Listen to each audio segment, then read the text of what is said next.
Jalan Cangkol ini tuh dulu adalah jalur dendel atau the Growth Postway, jalur postway atau jalur pos. Jadi dendel itu membangun jalan ya dari mana ke mana? Hanya ke Panaruna. Dulu aku sejarah dapat 10 pasti dari sekolah. Ya, alhamdulillah titik kedua kita sudah sampai. Kedua, teman-teman, namanya Bank Indonesia ya. Kita akan bercerita tentang sejarah dari Bank Indonesia. Mohon izin ya teman-teman ya. Jadi ini sudah dijadikan cagar budaya Kota Cirebon. Yang pastinya bangunannya yang mana? Yang ini apa yang ini teman-teman? Ini. Kira-kira cagar budayanya. Ini? Yang bangunan Belandanya yang mana? Ini atau ini? Ini. Yang ini ya teman-teman ya. Oke. Kelihatan banget ya gaya arsitek Belanda ya, arsitek Eropa ini. Yang benar yang ini teman-teman. Jadi bangunan cagar budayanya adalah ini teman-teman. Dulu penamaannya bukan Bank Indonesia, tapi namanya adalah, ada yang tahu? The Javas Bank ya, The Javas Bank. Ketika zaman kolonial Belanda. Jadi ketika itu penamaannya bukan Bank Indonesia, tapi The Javas Bank. Dan gedungnya itu bukan seperti ini teman-teman. Salah satunya itu menampilkan Bank Indonesia tentang pembangunan Bank Indonesia generasi pertama. Jadi kalau yang di samping ini adalah bangunan generasi kedua. Kalau yang generasi kedua itu dibangun tahun 1919. Yang ini nih 1919. Tapi ketika itu dibangun generasi pertama adalah bangunannya adalah satu lantai, teman-teman. Jauh sebelumnya, tepatnya tahun 1866. Seperti ini. Salah satu foto yang langka ya, teman-teman ya. Tidak beredar di Google. Pertama, generasi pertama dari The Javas Bank atau Bank Indonesia. Kemudian karena perekonomian di Cirebon semakin meningkat, makanya dibutuhkan bangunan yang lebih besar. Dibangun 1919. Faktor utamanya adalah, salah satunya adalah faktor perekonomian yang meningkat. Alasan lainnya adalah ketika itu bangunan yang ini rawan banjir. Jadi tempat penyimpanan uang ketika itu sering kali basah ya teman-teman ya. Jadinya sesuai kebutuhan, makanya dibangunlah generasi kedua dengan arsitek yang lebih modern teman-teman. Nah, yang mendirikan atau yang mengarsiteki adalah tokoh seorang Belanda bernama Hulswit teman-teman. Jadi beliau ini adalah biro arsitek terkenal dari Amsterdam.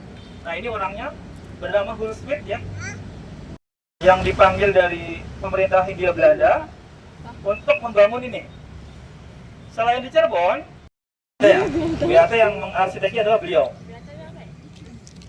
Kemudian ada juga namanya Gedung Internasio samping gereja, namanya Hulswit teman-teman, seperti itu. Jadi kami Cirebon History selain membahas tentang sejarah identik atau sejarah keraton saja, membahas tentang hal lain ya teman-teman ya. Termasuk membahas tentang kolonial Belanda, teman-teman, seperti itu ya.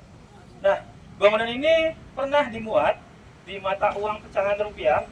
Ada yang tahu mata uang pecahan rupiah berapa? 100 ya, teman-teman ya. Mungkin generasi milenial tahu pecahan mata uang ini? Enggak. Tahun 88 ini pernah dimuat. Jadi bangunan ini adalah bangunan Bank Indonesia yang dimuat di mata uang pecahan rupiah tahun 88, teman-teman. Jadi kita sebagai wong Cirebon cukup merasa bangga ya pernah dibuat di mata uang ini.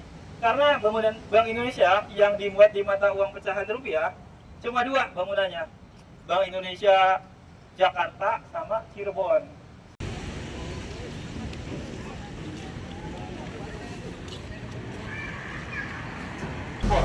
Tapi ekspor juga perkebunan.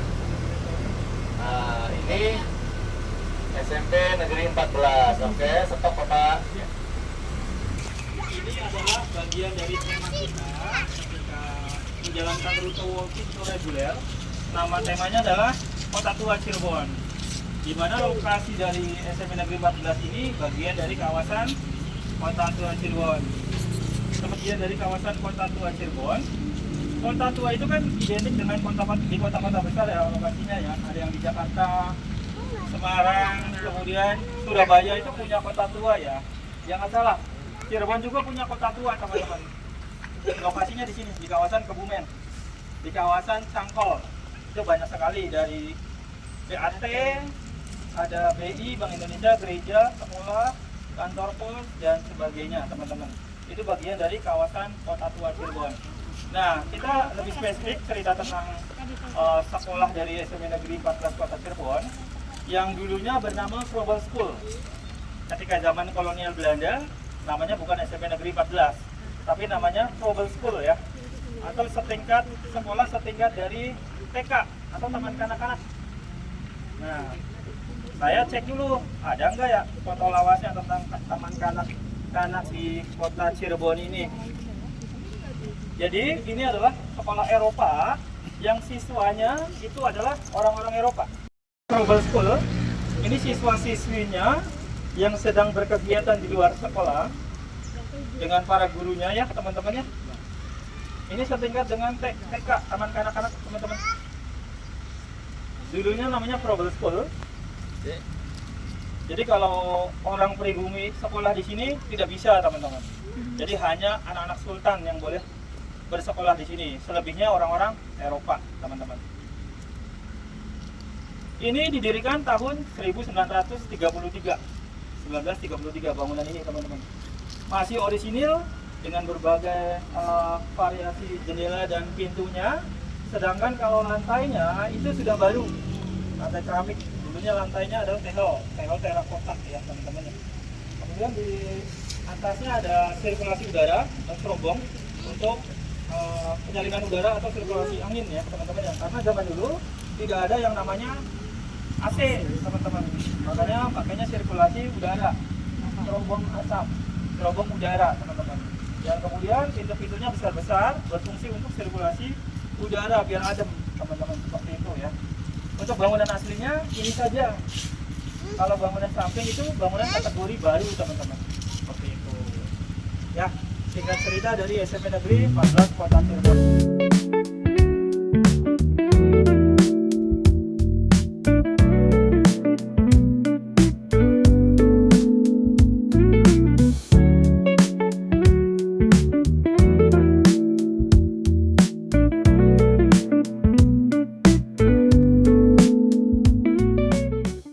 Sampai di titik keberapa, Dek?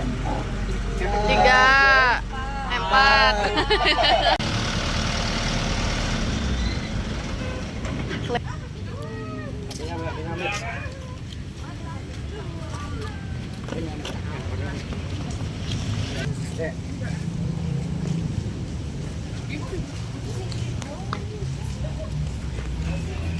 Sekarang atau saat ini sedang berada di bangunan Cagar Budaya yang tadi kita sudah mengunjungi beberapa tempat.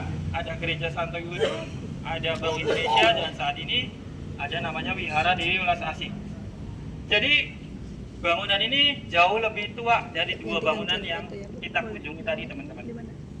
Menurut catatan Dinas Kebudayaan Cagar Budaya, bangunan ini dibangun tahun 1595. Coba hitung berapa tahun teman-teman? 1595. Saya hitung dulu ya. Oh, nggak bisa. Jadi kurang lebih 400 tahun teman-teman. 400 tahun wihara ini berdiri. Wihara Dewi Welas Asih teman-teman. Merupakan wihara terbesar di Cirebon. Dengan kurang lebih 21 sampai 22 altar ya teman-teman ya. Jadi di setiap altarnya itu memiliki beberapa nama-nama dewa ya teman-teman, seperti itu.